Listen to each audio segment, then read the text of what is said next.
and today he will be giving a bit of an insight into the Benedict Community Housing. So how are you today?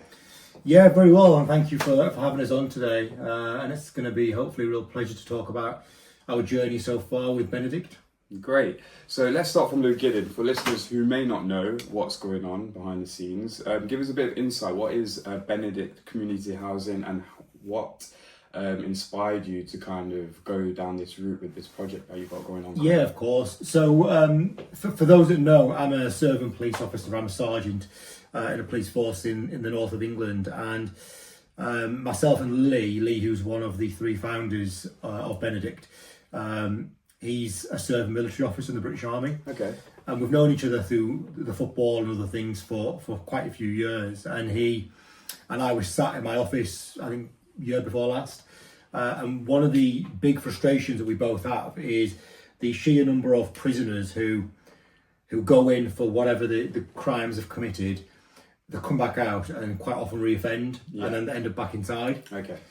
And that result often spirals into them usually becoming homeless, but quite often ending up committing suicide and ending up in the wrong circles and so on. Yeah. And Lee mentioned at the same time that many of the serving military personnel under his command in the years that have gone by have also found themselves in a similar position in terms of turning to crime or losing the way after they leave the structure of the military. Yeah. And ultimately ending up homeless. So at that time, we were doing some work with Andrew Gray, and Andrew is he's the chap that set up the homeless task force for the Church of England. Yeah. And it just made sense for the three of us to come together and start to have a conversation about how we can potentially bridge that gap. Okay. And use potentially Church of England and other assets and other landholdings, my expertise as a housing developer, Lee's and Andrew's together combined to try to do something quite radical. Okay. At that stage, we didn't know what that was, but that then led us down this path, and no doubt we'll have an opportunity today to talk about that. Exactly. To where we are with quite a substantial pipeline of opportunities. Nice. So a bit about Benedict Community Housing. Mm-hmm. So how does the model that you guys have currently built right now differ from a traditional housing association? Yeah. So Benedict Community Housing is not a housing association, but what we have is a joint venture partner who is a registered housing provider, and also a registered charity as well. But what we've done is we have, we've built over the last 2 years a pipeline of 117 sites. Yeah. And across them 117 sites, right across England, we'll hope to deliver approximately 10, possibly 12,000 houses for the affordable housing sector, predominantly to help tackle homelessness amongst veterans and prison leavers. Okay. So those properties will be at an affordable rent. They'll be easy to access, and we've got the wraparound support services as well to help people integrate back into society, upskill and train people, and ultimately get them into employment. So it's not just about housing; it's about putting that full support wraparound service that people need, because some people just need a little bit of support into employment. Others will need a lot more in terms of managing, severe mental health issues and other challenging circumstances that they may have. So it's about making sure that we cater for all. As I say, we've got 10,000 in the pipeline. First phase is about 5,000. And in that, we'll potentially see a 400-unit veterans village as well in the northeast. Okay, so nice. You really hit the commitment on community there, as you guys have said. So you're not just building houses; you're helping people integrate back into the community. So you're doing a lot more than just what a normal housing association would be doing. Yeah, very much so. Sweet. So just in general, you said you've got 117 sites, I believe. So what was your time frame with these and development wise? Yeah, good question, really good question. So our first site in Lancashire is in the planning process now. Yeah. And we hope to be on site, all being well, Q1 next year. Okay. And then we have 3 other sites in Derbyshire at the moment, which will deliver about 240 units. Yeah. So we'll be just short of 300 now, first initial tranche. Okay. So we hope to be on site with all of those either very late Q4 this year or early next year, and then we've got another 700 or 800 that will follow very quickly after. Okay, sweet. There's a lot going on there. Loads going on. It isn't just about buildings, it's about people, and as you're clearly displaying that with the community side of aspects of things. So tell us about this story. Where do you think this story and journey will take you for the next 5 years? Yeah, so Benedict Community Housing's launch, we had a soft launch early this year, but the sort of official launch is going to be later this year. But ultimately the journey for us is really a 5 to 10 year journey, and we hope that the first 5 years will deliver the first 5,000 units ultimately.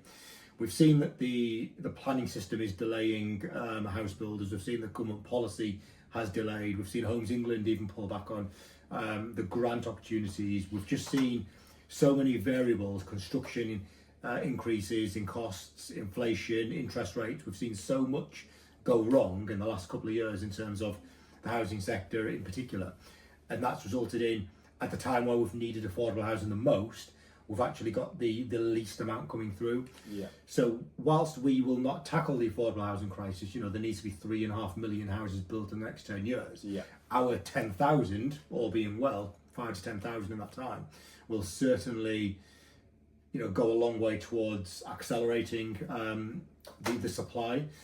So for us, it's about making sure that we've got the right product in the right places. We've got some of the best support providers and partners in the country. Yeah. We're working with CBRE, BNP Paribas, and other very high profile and significant size organisations. So, if we can house 10,000 families ultimately, that will be a dream come true. I've spent my entire career trying to do well within the housing sector, but the top and bottom of it is just isn't enough supply to meet the demand. Yeah, I was just about to touch on my question. I was going to ask you, what challenges do you think you've faced along the way, which you kind of touched on in basing that. Do you think you'll come across any other challenges along the way? I mean, some of the biggest challenges we have faced is because whilst we all have a strong track record in this sector, we are a startup ultimately. Yeah. And we had a lot of doors closed in our faces in the last 12, 18 months. People that didn't necessarily want to work with us, people that didn't believe that we could deliver on our vision, didn't realise that we had the ability to raise the capital that we have. So that's been a real challenge. Okay. And the fact that we've remained resilient and true to ourselves and focused on the vision of delivering housing for the most vulnerable in society, we've been able to raise £1 billion, we've been able to raise the capital, we've been able to bring in the right partners, we've been able to find the right sites to deliver the homes that are truly fit for heroes. So in answer to your question in terms of what I think some of the challenges might be, I think we definitely need to see changes in the planning system, because that's where the real holdups are going to be. Okay. Some of the sites that we're looking to work on are not in traditional housing areas, so we will need to be looking at planning policy to try to work with planners around that. And also making sure that we've got the right partners on board, which we will make a real progress in doing, and trying to get support as well from local authorities. So touching on your partnerships with certain developers and communities and councils and so on, has anyone, like you've promised your vision across, has anyone helped you along the way push your dream? Any of your partners, councils along the way? Yeah, so we've had a lot of support from some key organisations, some key local authorities. But I think the message for us is that we are well capitalised, we are open for business, and all profits generated from this organisation are reinvested back into the next project and the next project and the next project to ensure that our pipeline is robust and remains deliverable. So we're not here to deliver 10,000 houses and make a lot of money from that. Far from it. The exact opposite, in fact. We're here to try to build a sustainable pipeline, tackle a major market failure within the UK, and make sure that the profits are reinvested in a sustainable manner. Nice. So I know we touched a bit on this, but what is your drive behind this all, and what keeps you on top of what you're doing with this project that you have going on right now? I think, having been in and around the affordable housing sector for 20 years, having been a serving police officer on the front line, Andrew Gray and Lee Simpson, my two fellow founders and business partners, have extensive experience in both military and within the Church of England, and certainly homelessness. You know, it's for us, we're driven by one. I would say we have a collective mission, but we're driven by individual drivers. Okay. So for me personally, it's about tackling that market failure, because I don't think the government and other public sector bodies have done enough. Okay. And I can speak quite openly about that. Yeah. As a senior advisor for 6 years to government, I can tell you now that the government haven't done anywhere near what they should have been doing in terms of planning policy around affordable housing. Yes, we have the housing bank now. Yes, we've got the National Wealth Fund now, and Homes England are gearing up in a big way. But that's after the problems and after those people have suffered. And you know, we need to be planning ahead and looking at how we can do things differently. And I just don't think housing, you know, has been high enough up the agenda. 10, 15 years ago, I remember having conversations with government ministers and secretaries of state where they just didn't want to know. I think in the space of one parliament, we had, you know, almost double-digit housing ministers in terms of, you know, they're just like a conveyor belt in and out. And that's just because, for me, government haven't taken housing seriously. And I know that Lee and Andrew, when you have the chance to speak to them, they have got their own compelling stories as well as to what drives them. Perfect. So now we spoke about a bit about Benedict. Let's look to the future now. So what's next on the community housing agenda for, let's say, the next 12 months? Like you said, you've got a planning permission for sites. You might be doing. You've had your soft launch. What are we going to expect from BCH over the next 12 months? So the next 12 months is key for us. So we'll be deploying capital in quite a big way over the next 12 months. We will be doing a full national launch in that time. We will be taking our first tranche of projects through the planning process, and then they'll be on site. So whilst we've got 117 sites, we obviously won't be on site in the next 12 months on all of those. But we would like to think that there's going to be quite a few BCH sites popping up, and possibly near you as well. Nice. So watch out for that. So so this next 12 months is a real priority for us. That's good to hear. So for our listeners out there, someone that maybe wants to support you or get involved in what you're doing, someone might take a nice ear to it, how would they get about or go about wanting to support what you're doing? I mean, for us, it's about raising awareness about homelessness, about the fact that veteran and prison leaver homelessness is very real. Only last night I was out having some dinner with some friends, and on the way into the restaurant I stopped and spoke to somebody who unfortunately was sleeping rough on the streets.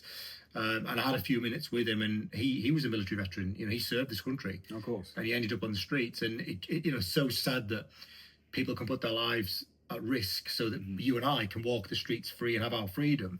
But when actually they need us, as a society, we fail them.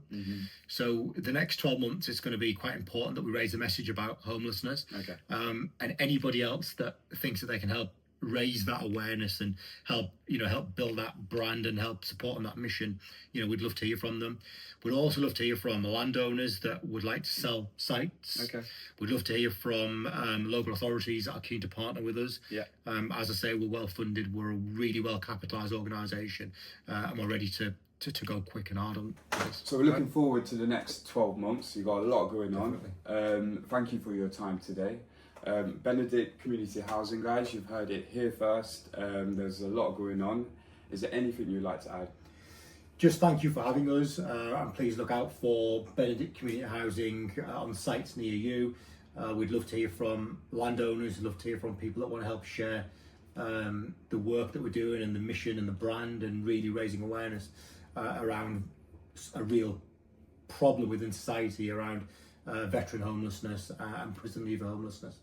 So you heard it first here, guys. Watch this space. There'll be a lot to come over the time. Thank you for your time today, and thanks for tuning in. Thank you.